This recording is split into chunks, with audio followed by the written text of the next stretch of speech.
بسم اللہ الرحمن الرحیم۔ السلام علیکم ناظرین و سامعین۔ کہتے ہیں کہ کسی ملک کے بادشاہ کو منفرد نظر آنے کا بہت شوق تھا۔ اس کے لیے وہ ہر روز کچھ نہ کچھ نرالا کرنے کے لیے تیار رہتا تھا۔ ایک روز اس نے اپنے شاہی دردی کو حکم دیا کہ میں روز روز لباس بدلنے سے تنگ آ چکا ہوں۔ مجھے کوئی ایسا لباس بنا کر دو جو روزانہ کچھ نیا بن جائے، ایسا لباس جو کسی کے پاس نہ ہو، اور اگر تم ایسا نہ کر سکے تو تمہاری گردن اڑا دی جائے گی۔ ایسا لباس نہ بننا تھا، نہ بنا۔ آخر بادشاہ کا بلاوا آ گیا۔ دردی نے اپنی زندگی کی آخری بازی کھیلنے کا فیصلہ کر لیا۔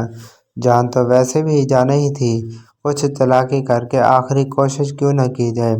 یہی سوچ کر وہ ایک مرصع صندوق لے کر بادشاہ کی خدمت میں حاضر ہوا اور عرض کیا کہ یہ لباس تیار ہے، بس حضور یہ احتیاط فرمائیں کہ اس کو غسل کے بعد اکیلے میں زیب تن فرمائیں۔ ایسا لباس دنیا میں ایک ہی ہے، اس کی خوبیاں بے شمار ہیں۔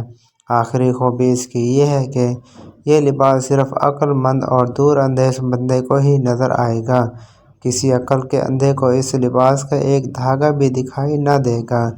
بادشاہ خوشی خوشی صندوق لے کر غسل کرنے گیا، اور جیسا کہ آپ نے جان لیا، جب وہ حمام سے باہر نکل کر لباس پہننے لگا تو صندوق خالی تھا۔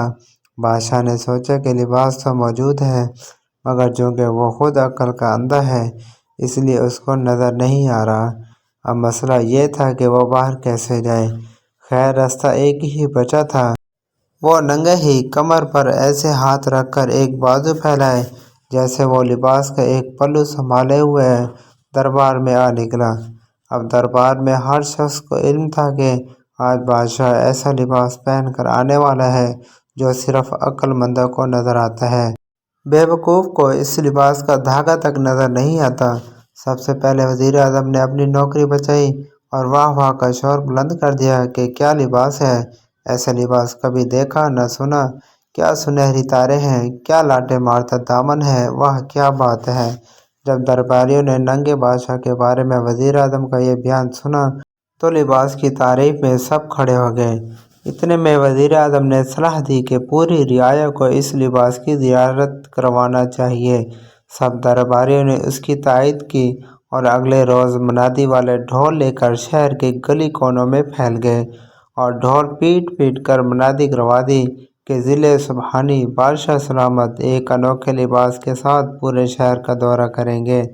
اس لباس کی خاصیت یہ ہے کہ یہ صرف عقل مند کو نظر آئے گا، بے وقوف کو اس کا ایک دھاگا بھی نہ دکھ پائے گا۔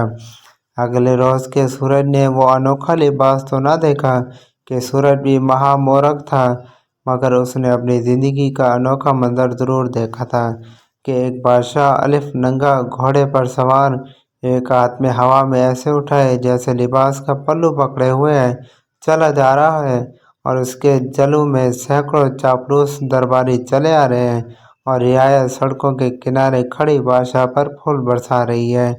ہر کوئی اس ان دیکھے لباس کو دیکھ کر واہ واہ کر رہا ہے۔ کوئی شخص بھی دوسروں کو یہ بتانے کو تیار نہیں کہ اسے لباس نظر نہیں آ رہا، کیونکہ اسے ڈر ہے کہ اس کو بے وقوف سمجھ لیا جائے گا۔